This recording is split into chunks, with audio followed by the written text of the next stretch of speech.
Hi, I hope you're having a great day.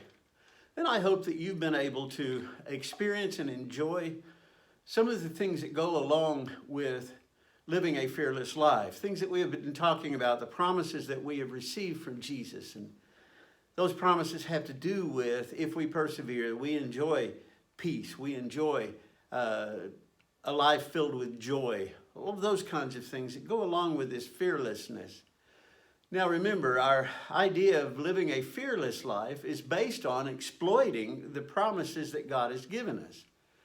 And because we believe in God and we believe that He tells the truth and that He never fails on any of His promises, we can live fearless lives because everything that humans fear, everything that we have a tendency to fear, God has given us a promise about. So today we're going to look at the promise that Jesus gave in Matthew chapter 11, verse 28. I will give you rest. Now, I think it's easy for us when we think of the idea of rest. I think it's easy to go with the Hebrews 4 idea of rest, that the eternal rest, about once we've completed our toils on earth, that we're going to go to heaven and we're going to experience an eternal rest. And certainly that is a great promise that we have, but I think Jesus is not talking about that kind of a rest. And I think that's very obvious from the fact that He talks about switching one yoke for another. In other words, one set of burdens for another set of burdens. Before we get into our discussion of the promise of I will give you rest, and that rest is what you can enjoy right now, I want to give you kind of a self-test. Let me ask you some questions. How do you sleep at night? How do you rest? How do you eat? Have you noticed during COVID an increase in appetite or a loss of appetite? Now understand, I realize that rest and sleep are not the same concept, although we tend to associate them, but the way we rest at night is in part a reflection of how much we are at peace, how much our soul is resting, so to speak. That we can turn the world off, that we can turn the anxieties of the day off, and we can sleep.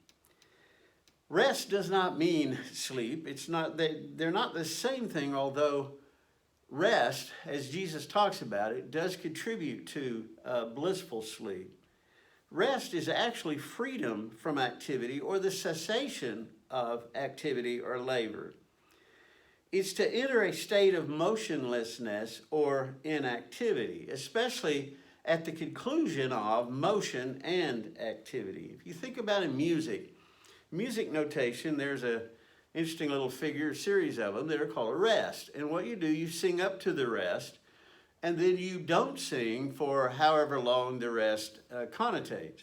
And then you go back to singing again.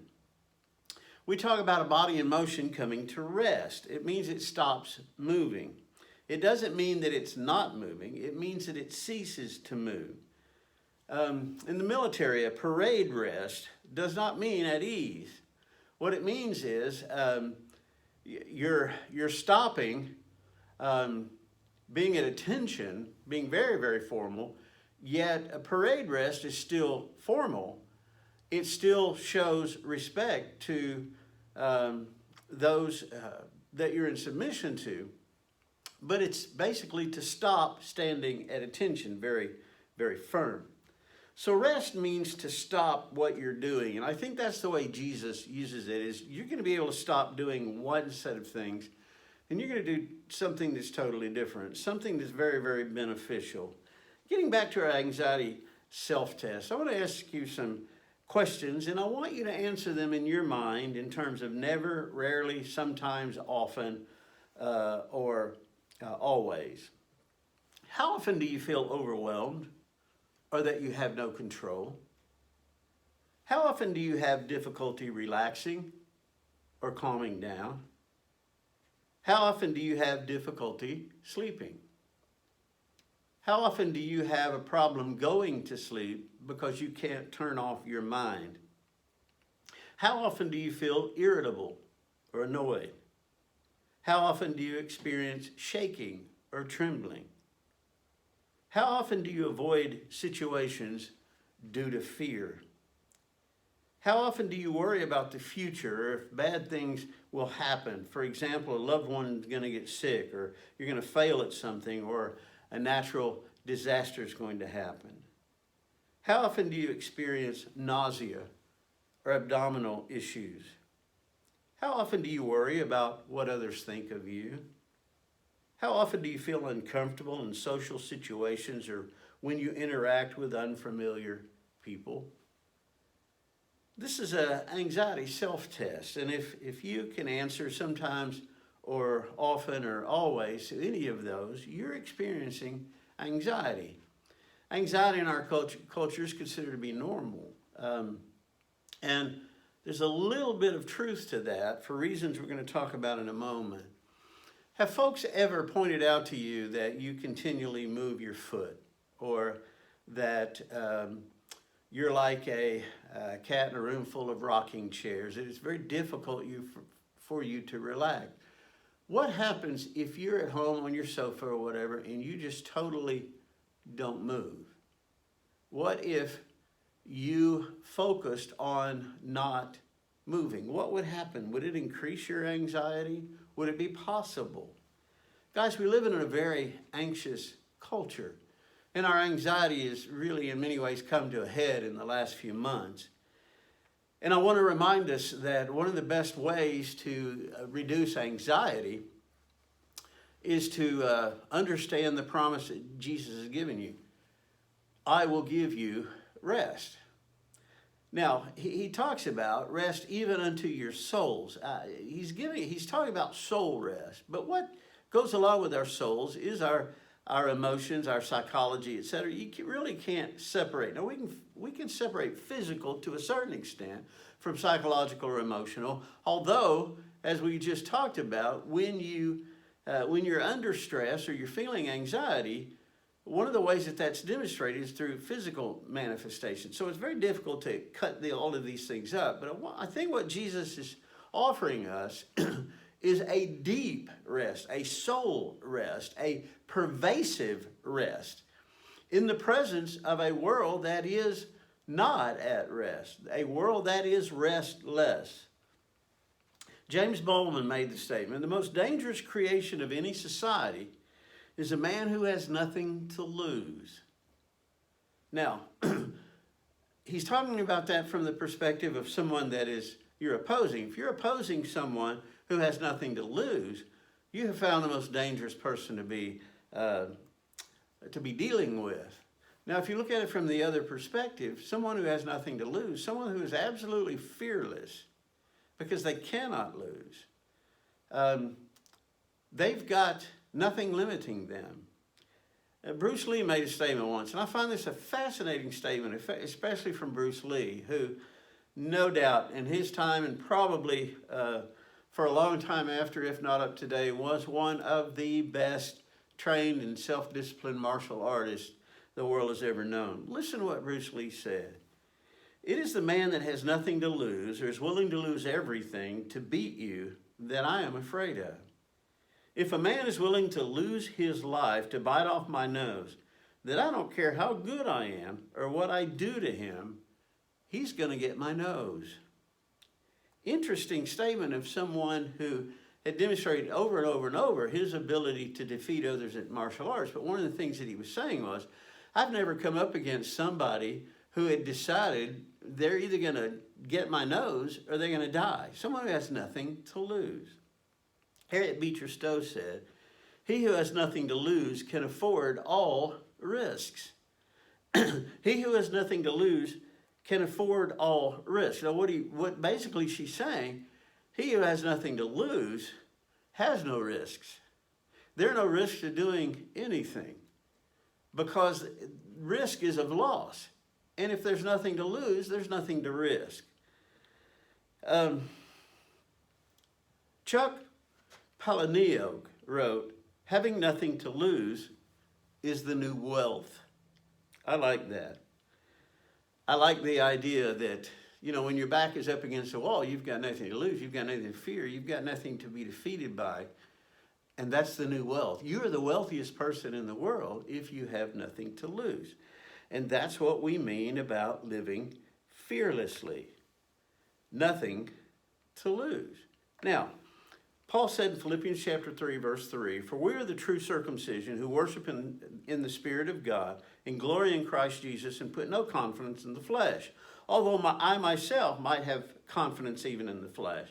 If anyone else has a mind to put confidence in the flesh, I far more. Circumcised the 8th day, the nation of Israel, the tribe of Benjamin, Hebrew of Hebrews, as to the law of Pharisee, as to zeal, persecutor of the church, as to righteousness which is in the law, found blameless. But whatever things were gained to me, those I have counted as loss for the sake of Christ. More than that, I count all things to be lost in view of the surpassing value of knowing Christ Jesus my Lord, for whom I have suffered the loss of all things and count them but rubbish in order that I might gain Christ." Paul is juxtaposing counting things at loss. You see, I think it's safe to have material things if we count them as loss. But the problem in doing that is we tell ourselves it doesn't mean anything to us when it really does. And the test of that is if we lose it, if it's taken or if it's destroyed, etc. So Paul is juxtaposing the idea of counting things as loss versus suffering loss. Now, part of the way he was able to count things as loss is because he suffered loss. But there's a difference in mindset. You see, if I suffer loss, yet I count them as valued, then I'm going to be upset, depressed, anxious, all of those kinds of things. If I learn through the loss of something, the destruction of something, if I learn that, you know what, I'm okay, I'm still good, I still have everything that I need versus everything that I thought I wanted, then I have learned to count it but loss. I think the only way we can be entrusted with anything is when we count it but loss. Now, my fear is if we haven't gone through suffering the loss, sometimes we play mind games. Oh yeah, I've got this house or I've got this car, or it doesn't mean anything to me. And then we find out if it's destroyed or stolen or whatever, that it really did. It's very difficult. And I think one of the things that we need to do every day is when Paul said, "I die daily," that means we need to die to the things that would entrap us. Now, this is part of the way that we're going to get to Jesus' promise that I'm going to give you rest. Rest from all the restlessness and anxiety that's around you. Matthew 11:28. "Come to me, all you who are weary, heavy laden, and I will give you rest. Take my yoke upon you and learn from me, for I am gentle and humble in heart. You shall find rest for your souls, for my yoke is easy and my load is light."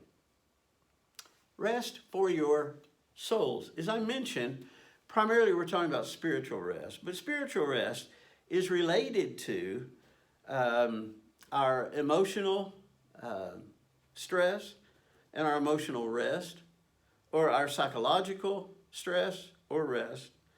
Spiritual rest is certainly freedom from guilt and anxiety of sin on the fundamental sense, but it's also freedom of guilt and anxiety from everything else. Remember, Jesus said, "I've conquered the world." If the world is conquered, then there's no reason to be anxious in the world. There's no reason that the world can bring us anxiety if it's already been conquered. He teaches freedom from anxiety. Jesus has told us, be anxious in nothing. Be anxious about nothing. Spent an extensive part on the Parable on the Mount doing that.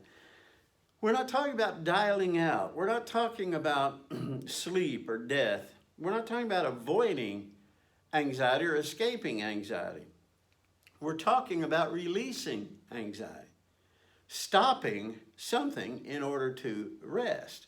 And this has to do with the two yokes. It's the yoke of the world or the yoke of Jesus.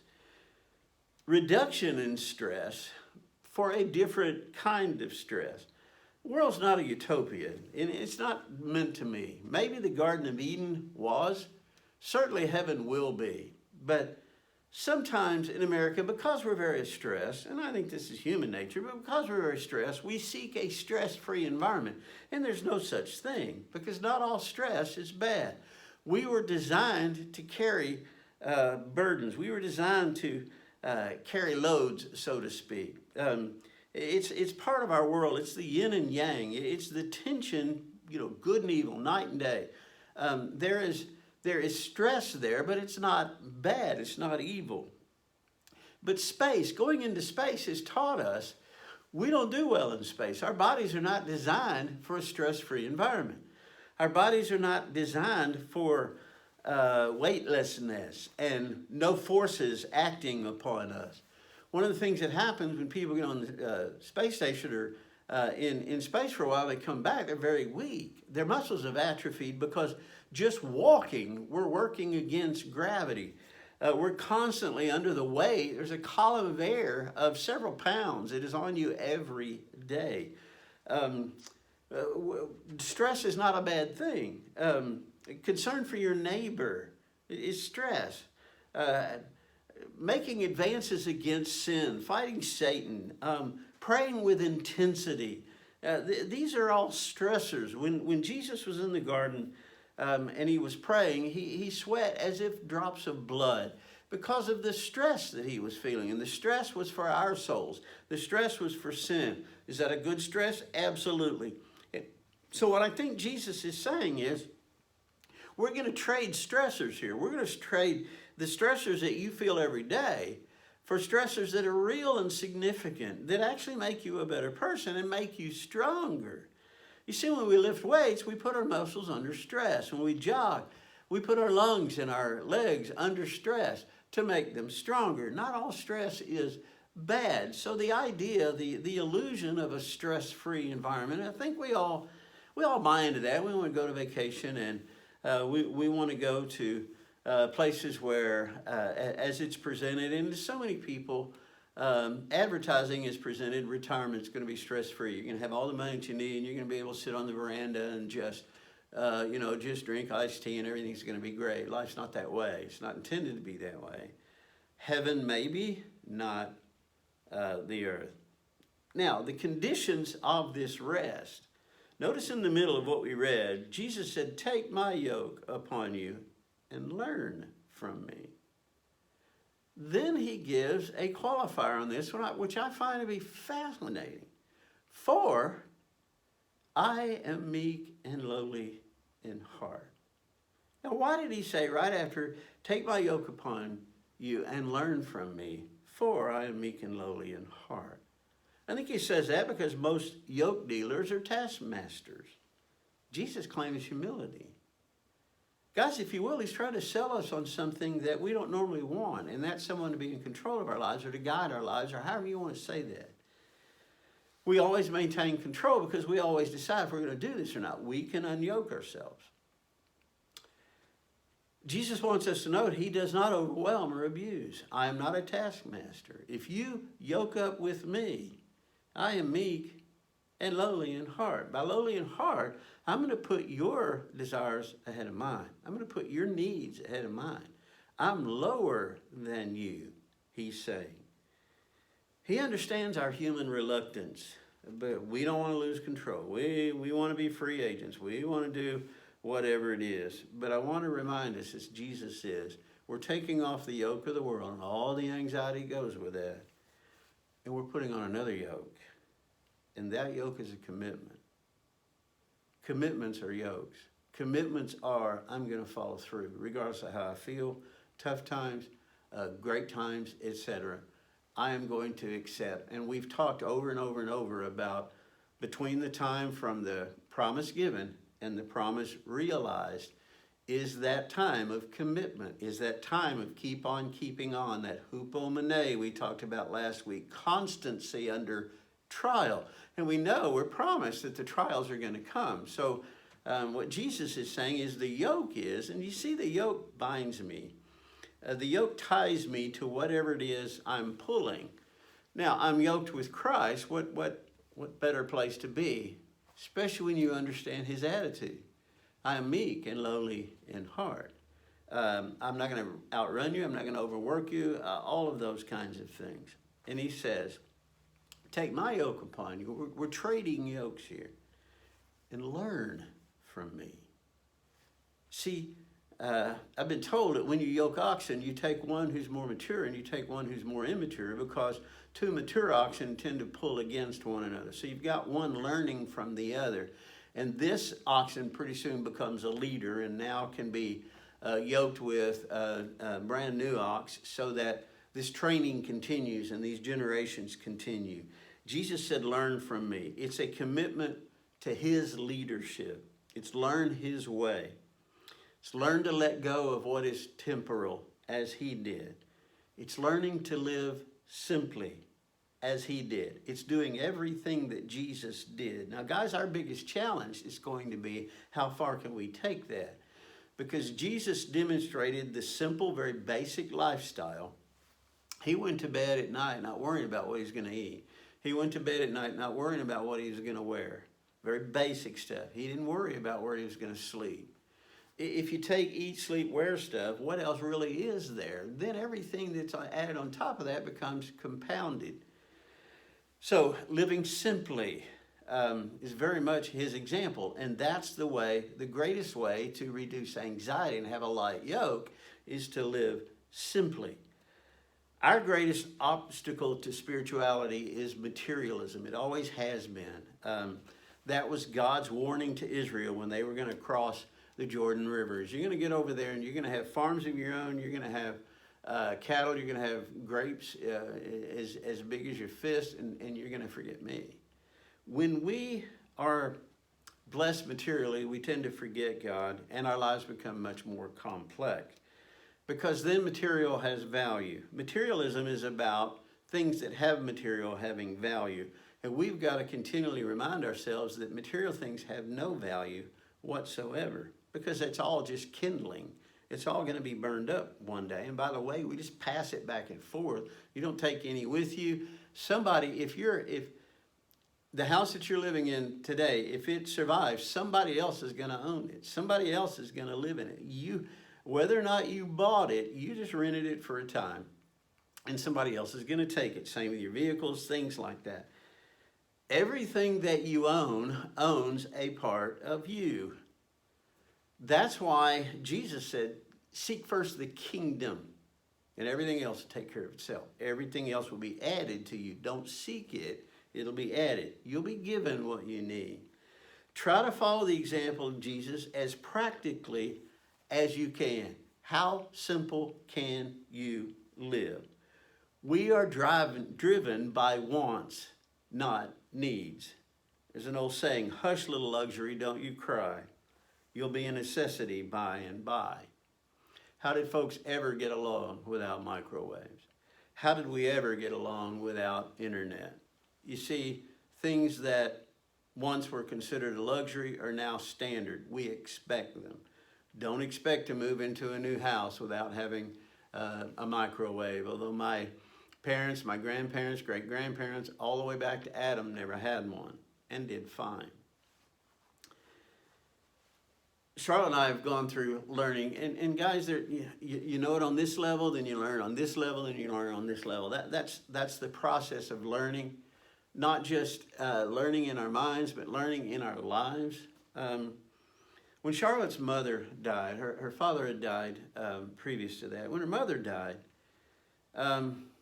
basically, her brothers and she got together and said, all right, we're going to all go through the house, and anything that we want to keep, we'll just choose it. My daughter took one piece of furniture. Charlotte and I didn't take anything out of their house.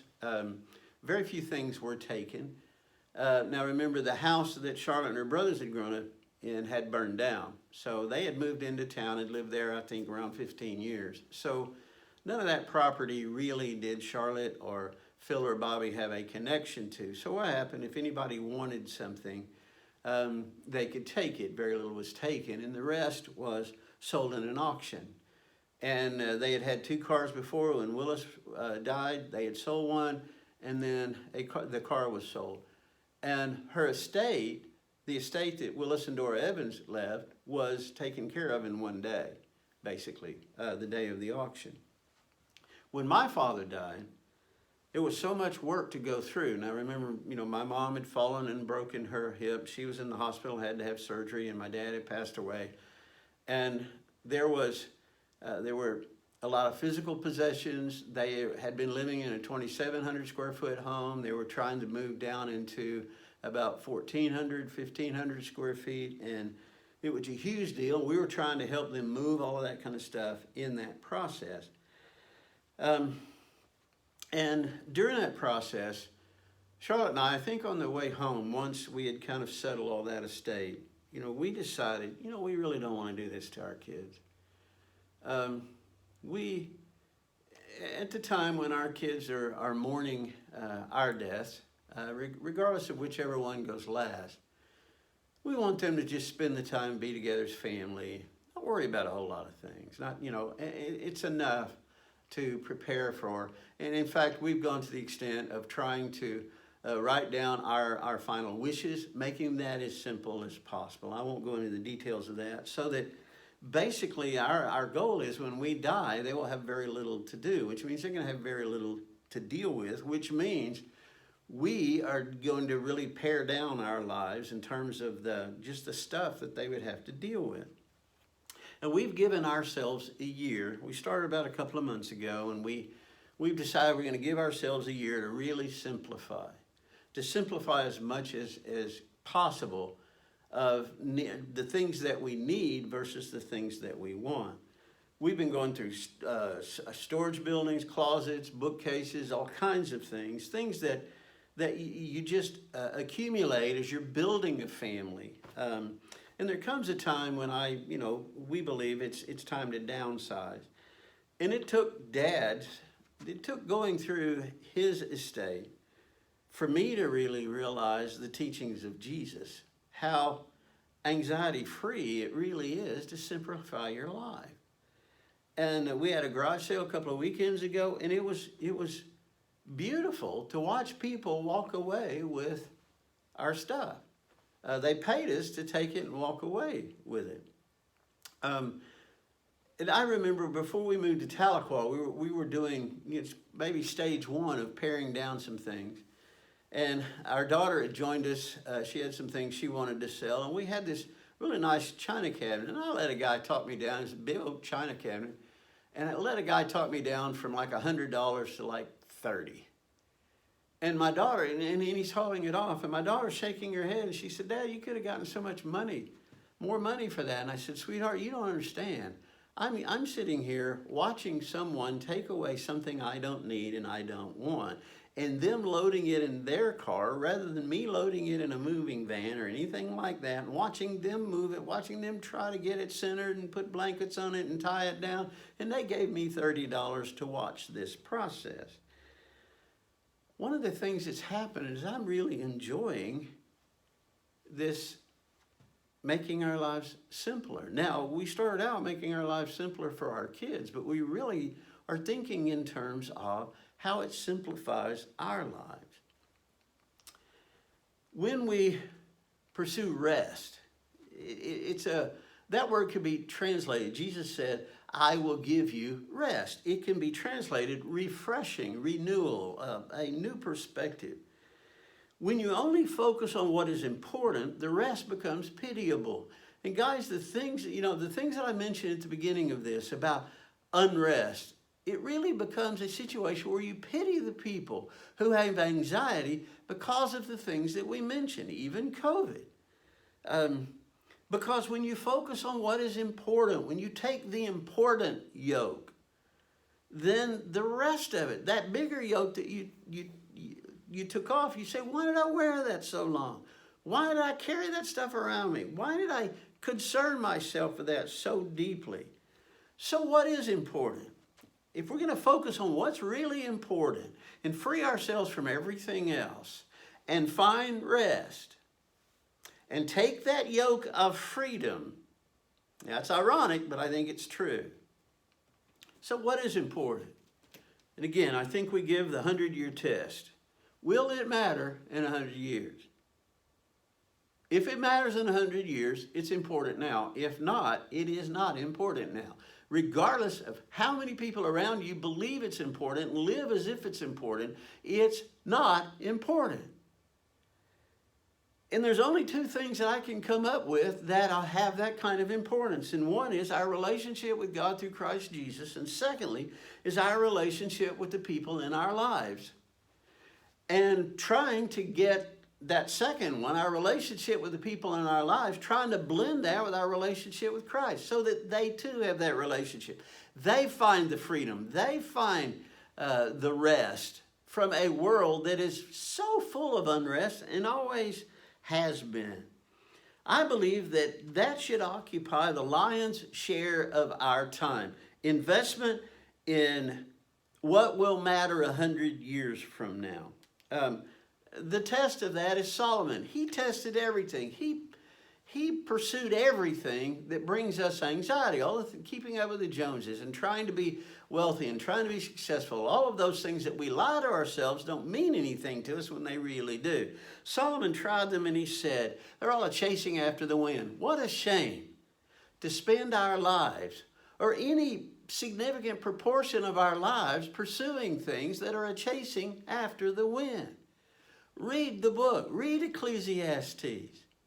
Read from the wisdom of the wisest man who walked the face of this earth other than Jesus, and learn his frustration toward the end of his life to realize he had wasted so much of his life and he had wasted so much of the wisdom that was given to him by God, chasing all of the things that our world tells us we need to chase. And 100 years from now will not matter one whit. Now, when you stop chasing after the wind, you can enjoy the process from the sidelines. You can see the futility of the chases that everyone around you is going. You can see the futility in their anxiety. You can see the futility in their worry. What's going to happen in the election? Read an article just yesterday about a woman who's so frightened. She, as a result of the death of Ginsburg, she joined the temple of Satan. She is so concerned about what's going to happen to reproduction rights and all of those kinds of things because there's going to be a change in the Supreme Court. She's convinced as a liberal that it's going to be taken over by a conservative, and together they're going to get rid of Roe versus Wade, and she's afraid of what's going to happen to her daughters in terms of their freedom to make their own choices and all of those kinds. She was so anxious about that, she joined a temple of Satan, not because she's a Satanist or worshiping Satan, but because they are politically active in trying to sue and go to court about the autonomy of a person, whether it's sexual, whether it's reproductive, all of those kinds of things. And the sad thing as I read that is she's joining in something to try to deal with a deep anxiety that she has about whether or not her daughters are going to be able to have an abortion or not. And to live with that anxiety, to go and make such a significant change in her life, and what repercussions now are her daughters going to see in her being a member of a temple of Satan. She's not a believer. She's not a believer in Satan. She's not a believer in God. She just accepts the tenets of what they stand for at what cost. What other anxieties is that going to create in her life or in her children and all of those kinds of things? When you watch those things from the sideline, it becomes pitiable. And I'm not just talking about her stand, I'm talking about her anxiety about her stand. I see so many people anxious about what's going to happen in the United States. What's going to happen with our police departments? What's going to happen with the riots? What's going to happen with race relations? And on and on and on and on. And you know, one day, if the world continues as it always has, there will no longer be a United States of America, and all of that will have been taken care of. There will be some other government. There will be some other regime or kingdom or whatever in the area that we call North America. See, 100 years from now, it's not going to matter to you who's in office. 100 years from now, it's not going to matter to you and me, except for the impact that it has on people that we care about and their relationship with God through Christ Jesus and their eternity. Take my yoke upon you and learn from me. Let me translate that a little bit different way. Take my yoke upon you and live like I live, and I will give you rest. And you will have rest, not just sleeping at night. You will have rest in your soul.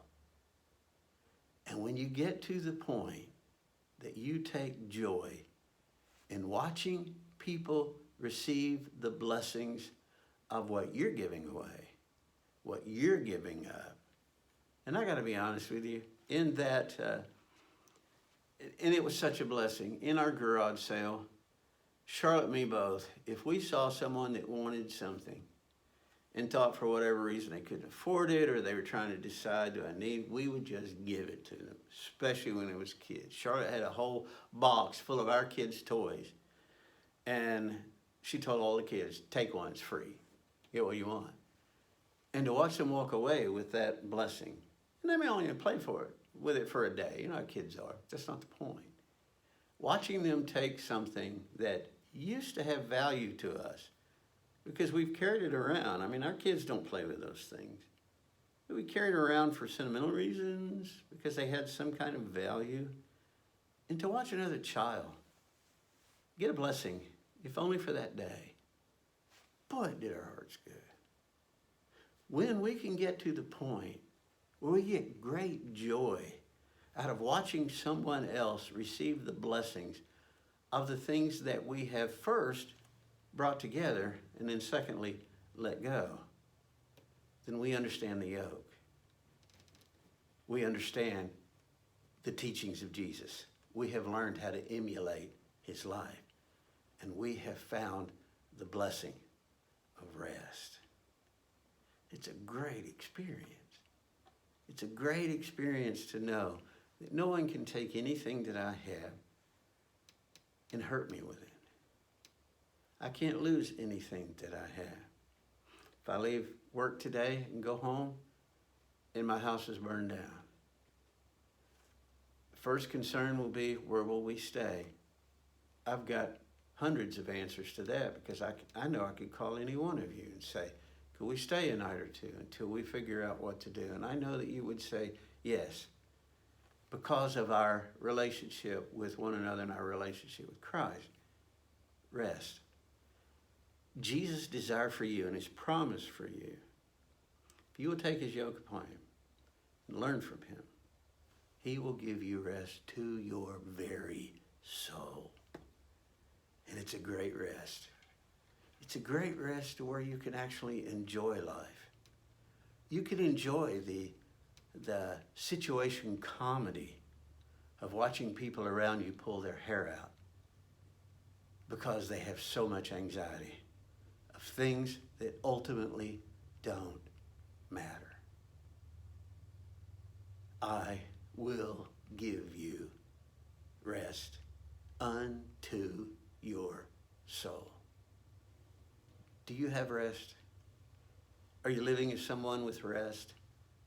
Is there anxiety in your life about anything? Jesus said, be anxious in nothing. The things that you are anxious about, have they to do with the kingdom, with what is right, the 100 years test? If not, pursue the promise. Exploit the promise. Learn from him. Live like him. Free yourself of entanglements. Be free and be able to live every day at rest. I love you. I love this time that we spend together. I look forward to seeing you.